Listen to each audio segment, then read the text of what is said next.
Hello everyone, I'm Delexo623, here's another video from me. So today, what we're going to be reviewing is the third Harry Potter film. Harry Potter and the Prisoner of Azkaban. Now, this one, like most of the other ones, had a particularly lighthearted tone. But this is sort of where the darker shift kind of started. Now this film is really good. It's one of my favorites of these 9 film series. So, without further ado, let's get right into the plot. Alright, so, seeing as how we're getting into the plot, let's read off the plot synopsis.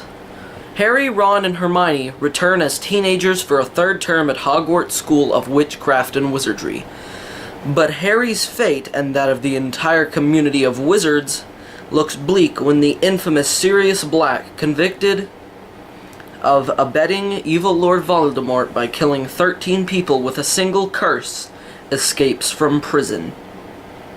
Now, even within the walls of his magical school, Harry may not be safe from a convicted killer in Harry Potter and the Prisoner of Azkaban. So, the plot of this film is basically Sirius Black escapes from Azkaban, and Harry's like, oh no, he's gonna try and kill me, but then he's like, you know what? He's the reason my parents are dead. I'ma get revenge. But then he finds out that Sirius Black is actually not the reason his parents are dead. That honor actually belongs to Peter Pettigrew, who is also Harry's rat. So yeah, there's that. So this movie introduces a few characters, but doesn't really introduce any new students. So I am going to try and make the students section quick. So let's move right on into that. Alright, so students. So I'm just gonna go over a quick rundown of everyone. So of course there's Harry, Ron, and Hermione. They're pretty much the same in this film.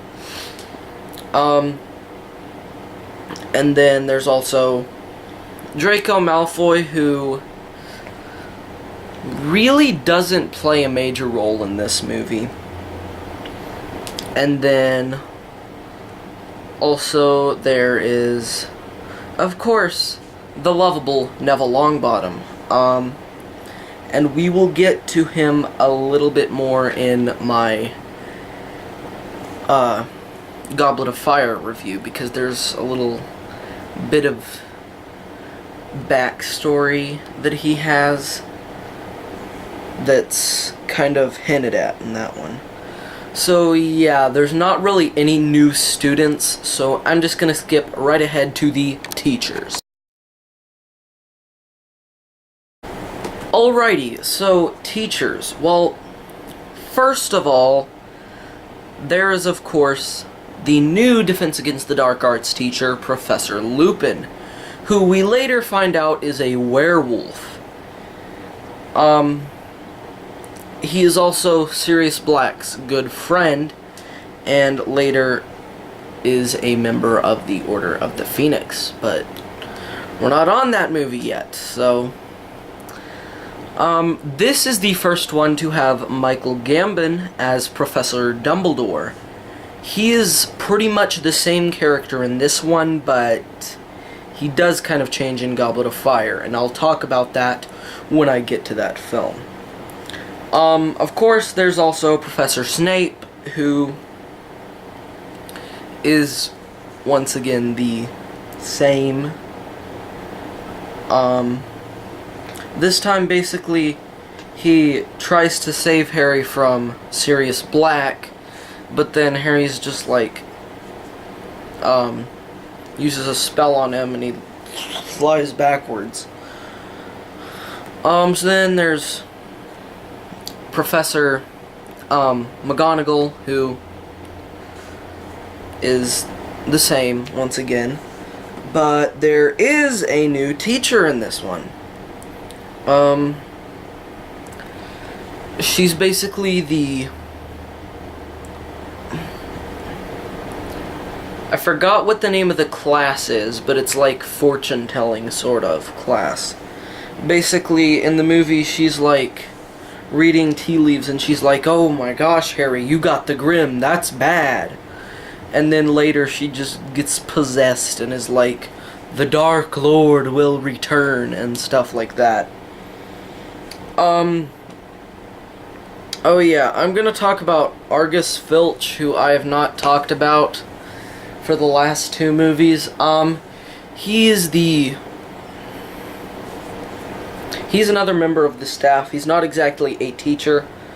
Basically, he makes sure that no one's wandering around in the restricted section of the library. He does play a bigger role in Order of the Phoenix. So that's all that I have for teachers. So next, let's move right on ahead to the other characters. So there's actually a few other characters, and I'm just gonna start with Harry's relatives. So there's of course the Dursleys and Dudley Dursley, but there's also Vernon's sister. She shows up at the beginning of the movie and she gets inflated and basically flies off. And this is really the last one to have a sort of goofy, haha, funny introduction to the film. Where it starts out at the Dursleys and Harry does something that gets him in trouble. This is the last film that has that in the opening, which is unfortunate, but I know why they did it. It's because the more serious tone of the later films didn't call for that sort of silly, I guess, opening. So next, there is Sirius Black. Now, Sirius Black is Harry's godfather and is believed to be the person that betrayed Harry's parents and led to their death. So he escapes from Azkaban, which I just realized is spelt with a Z and not an S.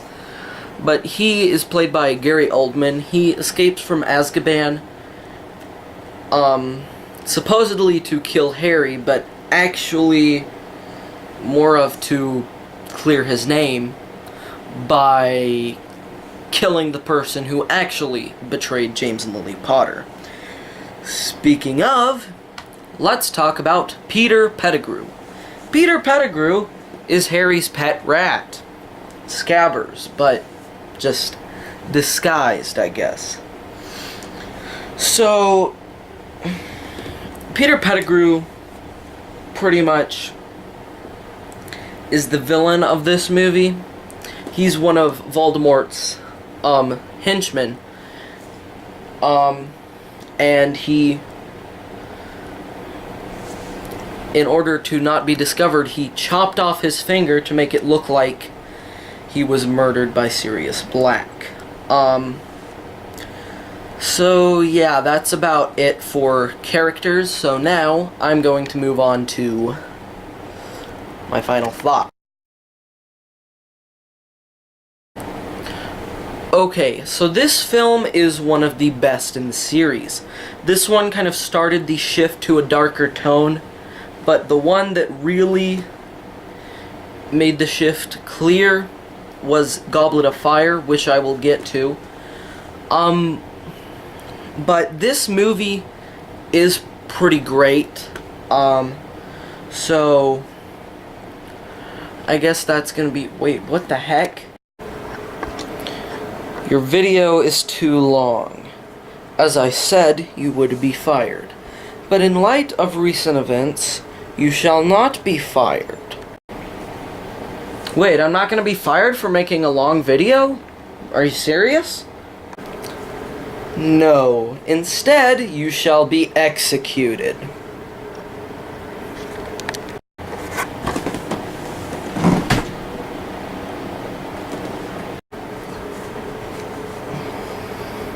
It's done. Yeah, you can take over now. Alright. What the heck? What happened? He's dead! I've got to go back in time and fix this. But how am I gonna go back in time? Oh, yeah.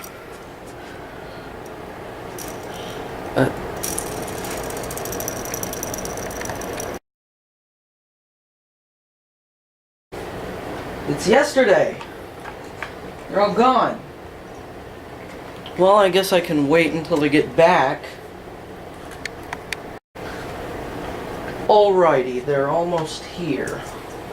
Well, what should I do? I know. I'll make the Lex pass out, and then... Of course! Come on, come on. Okay, got it. This should make him pass out. Oh hey, Season 1 Lex, what are you up to?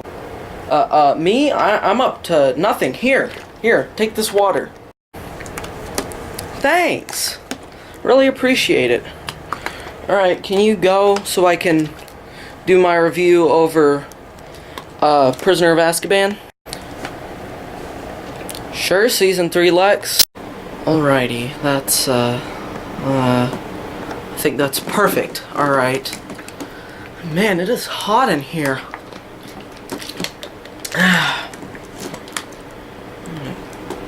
Yeah.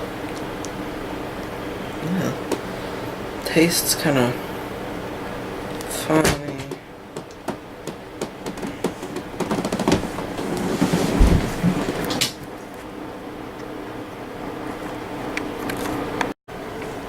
Perfect, he's out. I guess I can apparate him somewhere else. Apparate. Sorry, Season 1 Lex, but I think I'm gonna have to leave you here. Alright, I guess I gotta take Season 3 Lex's place. Wait a minute. So that means... time travel plots are dumb. Let's just do the review.